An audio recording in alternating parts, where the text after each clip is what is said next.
Dear brothers and sisters in the Lord, ప్రభునందు ప్రియమైన సోదరి సోదరులారా, today's verse for our meditation is taken from the book of Nehemiah chapter 12 verse 43. ఈ రోజు మన ధ్యానం కొరకు నెహెమ్యా గ్రంథం 12వ అధ్యాయం 43వ వచనం నుండి తీసుకొనబడింది.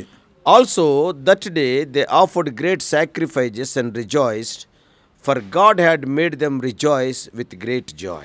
దేవుడు తమకు మహానందము కలగజేసినని ఆ దినమున వారు గొప్ప బలులను అర్పించి సంతోషించిరి.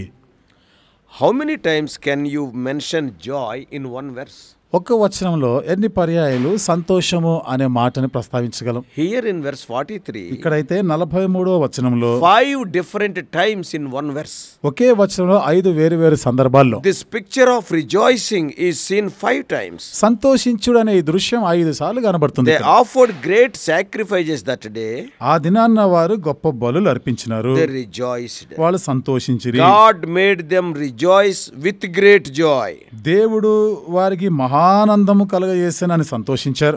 So 3 times are over. 3 సార్లు అయిపోయింది. And the women and children rejoiced. భార్యలు పిల్లలు కూడా సంతోషించారు. That is the 4th time. ఇది 4వసారి. The joy of Jerusalem was heard far away 5th time. 5వసారి మనం చూస్తాం. అందువలన యెరూషలేములో పుట్టిన ఆనంద ధ్వని బహుదూరముగా వినిపించింది. Is it not a special verse? 5 times joy or rejoicing is mentioned in a single verse. ఒకే వచనంలో సంతోషము లేదా ఆనందము మహానందం అనే మాట 5 పర్యాయాలు రావడం ఇది ఆశ్చర్యం కదా. The whole picture here is now that the walls have been built.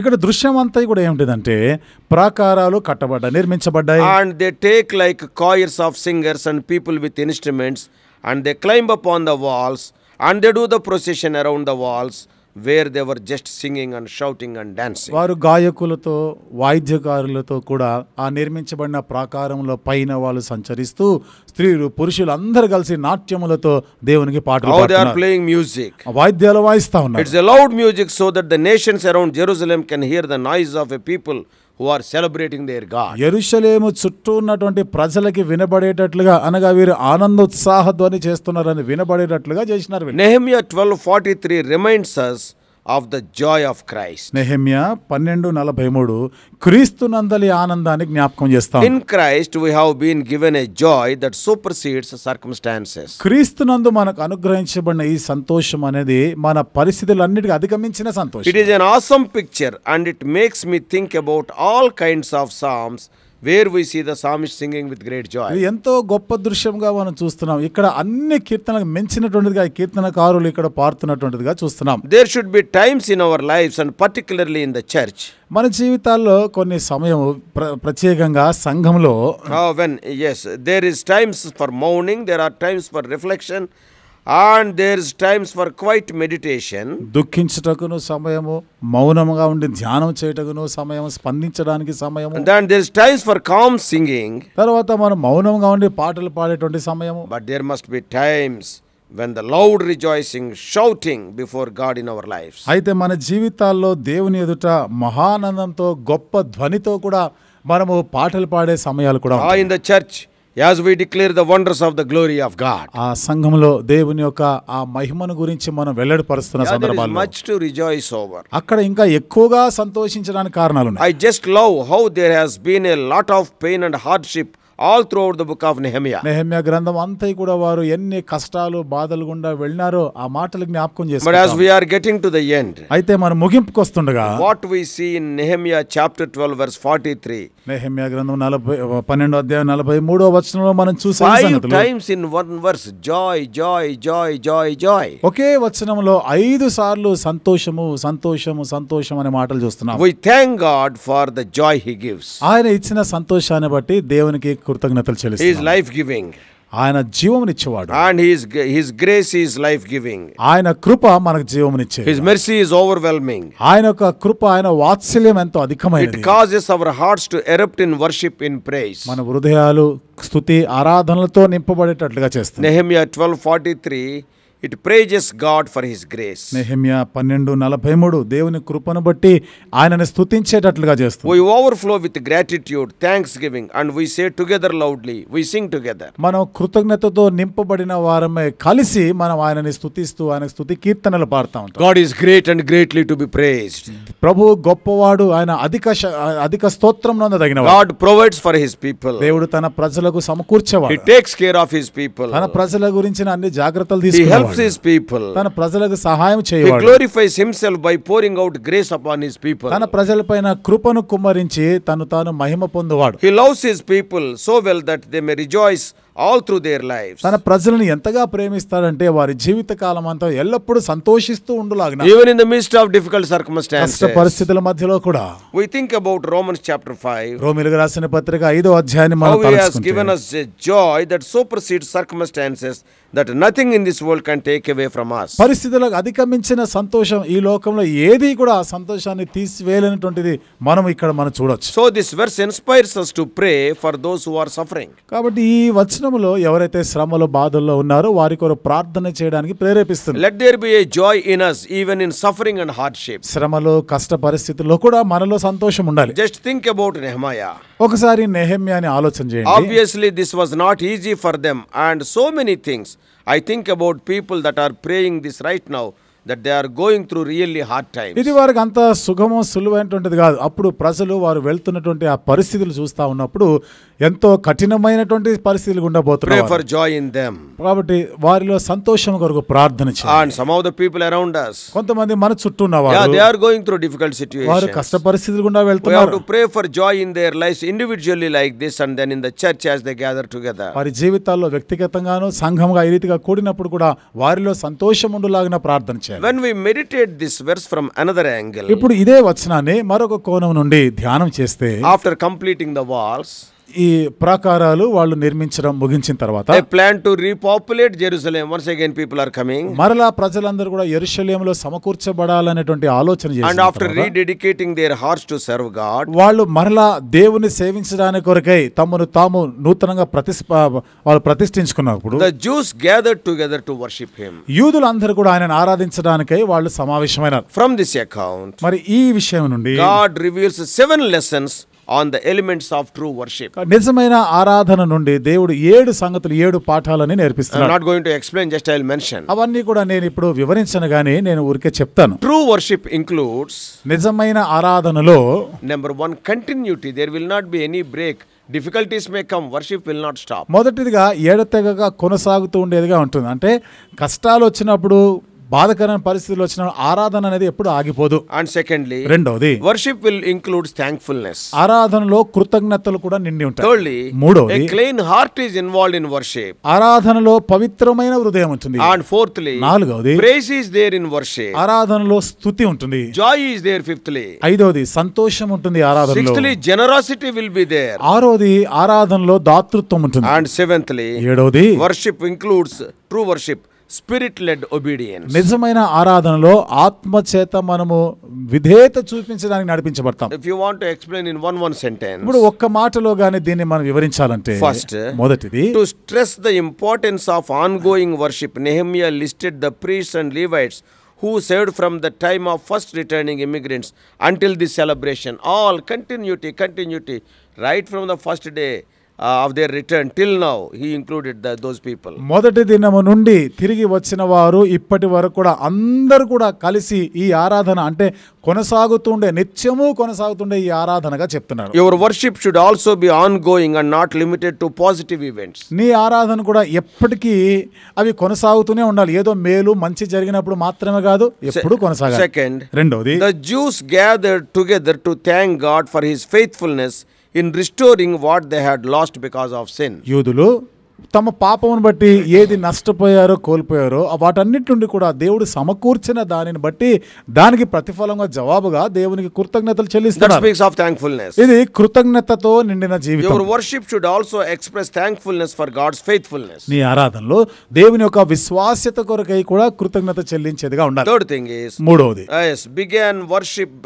before worship began, the priests and the Levites cleansed themselves. ఆరాధన ఆరంభించక మునుపు యాజకులు యూదులు వీళ్ళు తమను తాము శుద్ధిపరచుకున్నారు. And not only themselves, తమను తాము మాత్రమే కాకుండా they cleansed the people and their surroundings. ప్రజలను కూడా శుద్ధీకరించినారు, వారి చుట్టూ ఉన్న పరిసరాలను కూడా So your శుద్ధీకరించినారు. worship should also come with the right motives and an upright and clean heart. నీ హృదయము సరి అయినటువంటి ఉద్దేశాలు ఉండాలి, యథార్థమైనటువంటి హృదయము, శుద్ధీకరించబడిన హృదయంతో ఆరాధన చేయాలి. Fourthly, నాలుగవది, all of the Jews gathered before two courts of the gates and on the walls to worship together. యూదులందరూ కూడా ఆ ప్రాకారాల దగ్గర, రెండు గుమ్మముల దగ్గర వాళ్ళకు సమకూడి ఆరాధన చేయడం మొదలుపెట్టినారు. And your worship should also include praise as a part of collective body of Christ. నీ ఆరాధనలో సమిష్టిగా క్రీస్తు యొక్క శరీరముగా కలిసి నువ్వు స్తుతించాలి కూడా. And fifthly, ఐదవది, we spoke about joy. సంతోషం గురించి మనం The చెప్పుకున్నాం. Jews' joyful songs of praise could be heard far off into the distance. యూదులు సంతోష గానం చేస్తుండగా దూరం, బహుదూరంగా ఉన్న ప్రజలు కూడా వారు విన్నారని ఉంది. Your worship should also include the joy of the Spirit that evangelizes others. నీ ఆరాధనలో ఇతరులను కూడా అది సువార్త అందించబడేటట్లుగా సంతోషంతో నువ్వు ఆ కీర్తన పాడాలి. Sixthly, ఆరోది, as a part of their worship, వారి ఆరాధనలో భాగంగా the Jews gave tithes and the first fruits offerings. యూదులు వారి ప్రథమ ఫలములను దశమ భాగములను అర్పించినారు. Your worship should also be expressed through giving hearts. నీ ఆరాధనలో నీ హృదయం కూడా ఆయనకు అర్పించేది కూడా ఉండాలి. Seventhly and finally, ఏడవది ఆఖరిది, the Jews were obedient in complying with God's word as they worshipped. యూదులు ఆరాధిస్తుండగా దేవుని యొక్క మాటకు విధేయులమై ఉంటాం అనేది So కూడా your అందరూ worship చూపిస్తున్నారు. also should include obedience. కాబట్టి నీ ఆరాధనలో విధేయత కూడా ఉండాలి. True worship includes the joy of the Spirit that evangelizes others. నిజమైనటువంటి ఆరాధనలో ఇతరులకు కూడా ఆ సువార్త అందించేటువంటి ఆ సంతోషం నీలో ఉండాలి. Oh, when they hear that joyful song, వారు ఆ సంతోష గానం విన్నప్పుడు they know about Jerusalem. యెరూషలేము గురించి వాళ్ళకి తెలుసు. Oh, it all became just like debris. అదంతా కూడా శిథిలావస్థలో శిథిలం అయిపోయి ఉన్నాయి. Today, ఈ రోజైతే oh, their God has built the walls again. వారి దేవుడు మరలా ఆ ప్రాకారాలు పునర్నిర్మించినారు. Temple is repaired. మందిరము అన్ని కూడా మరమ్మతులు Once చేయబడ్డాయి. again, God has given joy unto them. మరొకసారి దేవుడు వారికి సంతోషాన్ని ఇచ్చాడు. Oh, that will become a gospel to the nations which are afar off, who are hearing this joyful song. ఇది దూరం నుండి సంతోష గానాలు వింటున్న వారికి ఒక సువార్తలాగా ఉండాలి. The joyful praise heard far away from Jerusalem. ఈ సంతోష గానము బహుదూరం వరకు కూడా వినబడింది. The Jews' worship and praise music was filled with heartfelt joy that even the Gentiles could hear from far off in the distance. యూదులు సంగీత వాయిద్యాలతో కూడా వారు సంతోష గానం చేస్తూ ఆరాధిస్తుండగా యెరూషలేమునకు బహుదూరంగా ఉన్న ప్రజలందరూ కూడా విన్నారు. అది The spirit-led joy was felt by everyone, including men, women, children, everybody. ఆత్మచేత నడిపించబడి దేవుని స్తుతిస్తుండగా స్త్రీలు, పురుషులు, పిల్లలు అందరూ కూడా విన్నారు ఆ మాట. Their praise was a testimony to a witness to the Gentiles. వారి యొక్క స్తుతి, వారు స్తుతించుట అన్యజనులకి ఒక సాక్ష్యంగా ఉండినది. So be joyful in your worship. కాబట్టి నీ ఆరాధనలో నువ్వు సంతోషంగా కూడా ఉండాలి. David and other psalmists were joyful in their praises. దావీదును మిగతా కీర్తనకారులు కూడా వారు మరి ఆరాధిస్తున్నప్పుడు వారు సంతోషంగా ఉండినారు. Psalm 9:2. 9వ కీర్తన 2వ వచనంలో, I will rejoice and be jubilant in you. I will sing praise to your name, O Most High. 9:2. 9వ కీర్తన 2వ వచనంలో చెప్తున్న మాట మనం చూస్తున్నాం. I will rejoice and be jubilant in you. నేను నిన్ను గూర్చి సంతోషించి హర్షించుచున్నాను. Even in 5:11. 5వ కీర్తన 11వ వచనంలో But కూడా, rejoice all who take refuge in you. Sing for joy forever. And may you shelter them, that those who love your name may rejoice in you. నిన్ను ఆశ్రయించు వారందరూ సంతోషించుదురు, నీవే వారిని కాపాడుదు గనుక వారు నిత్యము ఆనంద ధ్వని చేయుదురు. Psalm 71:23. 71వ కీర్తన 23వ వచనంలో, My lips will shout for joy when I sing praises to you, and my soul which you have redeemed. నేను నిన్ను కీర్తించినప్పుడు నా పెదవులను, నీవు విమోచించిన నా ప్రాణమును నిన్ను గూర్చి ఉత్సాహ ధ్వని చేయును. So the psalmists, whoever wrote the psalms, when they were praising the Lord, joy was seen. కీర్తన రాసిన కీర్తనకారులు ఎవరైనా కానీ వారు దేవుణ్ణి స్తుతిస్తూ ఆరాధిస్తుండగా వారిలో సంతోషం ఉండేది, ఉత్సాహముగా స్తుతించారు. When you worship the Lord, are you joyful? నువ్వు మరి దేవుణ్ణి ఆరాధిస్తున్నప్పుడు సంతోషంగా ఉంటున్నావా? Or just merely going through some motions, okay, I am also worshiping? లేదా ఏదో ఊరికే ఏదో ఉద్రేకంతో నేను కూడా ఆరాధిస్తున్నాను అని సంతోషపడుతున్నావా? Joyful worship helps to evangelize the lost. సంతోషముగా ఆరాధించుట నశించిపోయే వారికి అదొక సువార్త అందించేదిగా ఉంటుంది. Nehemiah stressed that the worship music could be heard far away from Jerusalem. Nehemiah నొక్కి చెప్పినాడు, ఈ సంగీత వాయిద్యాలతో కూడిన ఈ ఆరాధన దూరంగా ఉన్న ప్రజలకు కూడా The వినపడాలి. Jews were meant to return to Jerusalem and joyfully proclaim God to the Gentiles. యూదులు తిరిగి రావలసిన వారు స్తుతిస్తుండగా అన్యజనులైన వారందరూ కూడా వినబడింది. It is a prophecy. అది ఒక ప్రవచనం. They are expected to preach the gospel to the Gentiles by their singing. వారి పాటల ద్వారా అన్యజనులకు వాళ్ళు సువార్త ప్రకటించేవారుగా ఉండాలని If you ప్రవచించబడింది. read Isaiah 48:20, యెషయా గ్రంథం 48వ అధ్యాయము 20వ వచనంలో what చదివితే is written there? ఏమని రాయబడి ఉంది అక్కడ? Go out from Babylon, బబులోను నుండి బయలువెల్లుడి, flee from the Chaldeans. కల్దీయుల దేశంలో నుండి పారిపోవుడి. Declare with the sound of joyful shouting, proclaim this, send it out to the end of the earth, say, the Lord has redeemed his servant Jacob. యెహోవా తన సేవకుడైన యాకోబును విమోచించినను సంగతి ఉత్సాహ ధ్వనితో తెలియజేయుడి, భూదిగంతముల వరకు అది వినబడినట్లు దాన్ని So ప్రకటించుడి. prophetically, Isaiah commanded the redeemed people or returned people to praise the Lord with shouting. ప్రవచనాత్మకంగా యెషయా విమోచించబడిన వారు ఆనందగానము ఉత్సాహగానము చేయుడి అని ఆయన ప్రవచనాత్మకంగా చెప్పినాడు. Because the Lord has redeemed his servant Jacob. ఎందుకనగా యెహోవా తన సేవకుడైన యాకోబును విమోచించినాడు. So the Jews were also to be God's light to the lost through their witness. ఇక్కడ యూదులు తమ సాక్ష్యం ద్వారా నశించిపోయే వారికి ఒక వెలుగు దీపములాగా ఉండాలి అని కోరినాడు. Joyful worship is also a part of that witness. సంతోషకరమైనటువంటి ఆరాధన కూడా దీనిలో ఈ సాక్ష్యం ఇవ్వడంలో If you భాగమైంది. read Isaiah 49 verse 6, యెషయా గ్రంథం 49వ అధ్యాయం 6వ వచనంలో చదివితే he says, ఆయన అంటాడు, It is too small a thing that you should be my servant to raise up the tribes of Jacob and to restore the protected ones of Israel. I will also make you a light of the nations, so that my salvation may reach to the end of the earth. నీవు యాకోబు గోత్రపు వారిని ఉద్ధరించినట్లును ఇశ్రాయేలులో తప్పించబడిన వారిని రప్పించినట్లును నా సేవకుడవై ఉన్నట ఎంతో స్వల్ప విషయం.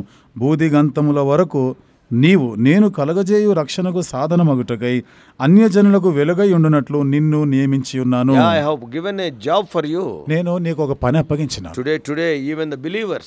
ఇది నాన్న విశ్వాసులు కూడా. In Matthew's Gospel 5th chapter, we all know you are the light of the world. మత్తయి సువార్త 5వ అధ్యాయంలో రాయబడిన సంగతి మీరు లోకమునకు వెలుగై ఉన్నారు. Today, believers are to represent Jesus' light. ఈరోజు విశ్వాసులైన వారు యేసు ప్రభువారి యొక్క వెలుగుకి ప్రాతినిధ్యం వహించాలి. Those who feel embarrassed to publicly worship fail to appreciate its role in evangelism. చూడండి, సువార్త ప్రకటించడంలో గాని మనము Some people, they will feel shy to worship the Lord publicly. చూడండి, కొంతమంది సమాజంగా కూడినప్పుడు బహిరంగంగా ఆరాధన చేయడము లేదా ప్రజల మధ్యలో దేవుని ఆరాధించడానికి సిగ్గుపడతారు.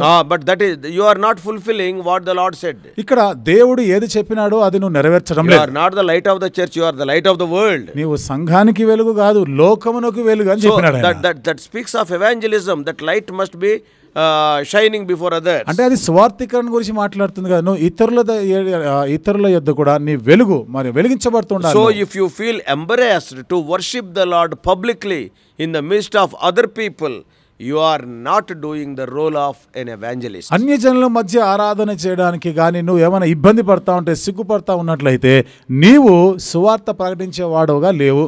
Worship should entice, should attract the unbelievers to experience the joy of the Holy Spirit. ఆరాధన అనేది అన్యజనులు అవిశ్వాసులైన వారు పరిశుద్ధ ఆత్మని వాళ్ళు రుచించువారుగా వాళ్ళని ఆకర్షించేదిగా ఉండాలి. So is your worship a witness to the lost people? మరి నీ ఆరాధన నశించిపోయే వారికి సాక్ష్యంగా ఉందా? Let us be like that. ఆ రీతిగా మనం ఉందము గాక. Let us pray. ప్రార్థన చేసుకుందాం.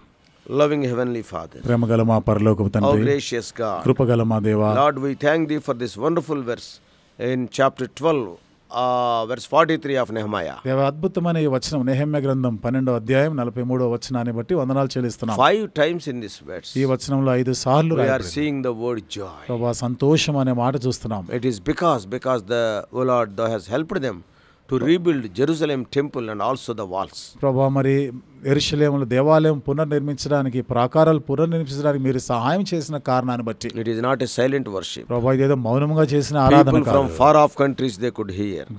దూరం ఉన్న ప్రజలు కూడా ప్రభా దూరదేశంలో ఉన్న ప్రజలు విన్నారు ఇది. It is Thy desire, as we read in the book of Isaiah. యెషయా గ్రంథంలో మేము చదువుకున్నట్లుగా ఇది మీ ఆశయం ఉంది. O Lord, we are the light of the world. ప్రభా మేము ఈ లోకమునకు వెలుగై ఉన్నాం. Actually, Thou art the light of the world because we read it in John 8:12. వాస్తవంగా అయితే ప్రభా యోహాను సువార్త 8:12 చదివితే నీవు లోకమునకు వెలుగై ఉన్నావు. But thou hast given that responsibility to us. అయితే ఆ బాధ్యతని మాకు అప్పగించినారు. Even through our worship, O Lord, we may evangelize the lost people. ఆరాధన ద్వారా కూడా నశించిపోయే వారికి మేము సువార్త ప్రకటించే వారుగా చేయండి. Many times we feel shy to worship thee in public. అనేక పర్యాయాలు ప్రభా అన్ని జనుల మధ్య ఆరాధన చేయడానికి సిగ్గుపడతాం. Oh, to tell what great things you have done in our lives, we will feel shy. మా జీవితంలో నువ్వు చేసిన గొప్ప కార్యాలని వారికి తెలియపరచడానికి సిగ్గుపడతాం. By doing like that, by feeling shyness, O Lord, we are trespassing your command. ఆ రీతిగా చేయటం వలన సిగ్గుపడతా ఉంటే నీ ఆజ్ఞను అతిక్రమించిన వాళ్ళం We are not అవుతున్నాం. evangelizing them. మేము సువార్తను అందించడం లేదు వాళ్ళకి. Give us the courage. ప్రభా మాకు ధైర్యాన్ని ఇవ్వండి. Help us to worship thee loudly. ప్రభా బిగ్గరగా ఆరాధన చేయటకు Let సహాయం the చేయండి. people know what great things you have done in our lives. మా జీవితంలో నువ్వు ఎన్ని గొప్ప కార్యాలు చేసినావో ప్రజలు తెలుసుకొందురుగాక. Give us this worshipful heart. ప్రభా ఈ ఆరాధించే మనస్సు ఇవ్వండి మాకు. In Jesus' precious name we pray. యేసు ప్రభు వారి అమూల్యమైన నామములో ప్రార్థించి వేడుకుంటున్నాము తండ్రి. ఆమేన్.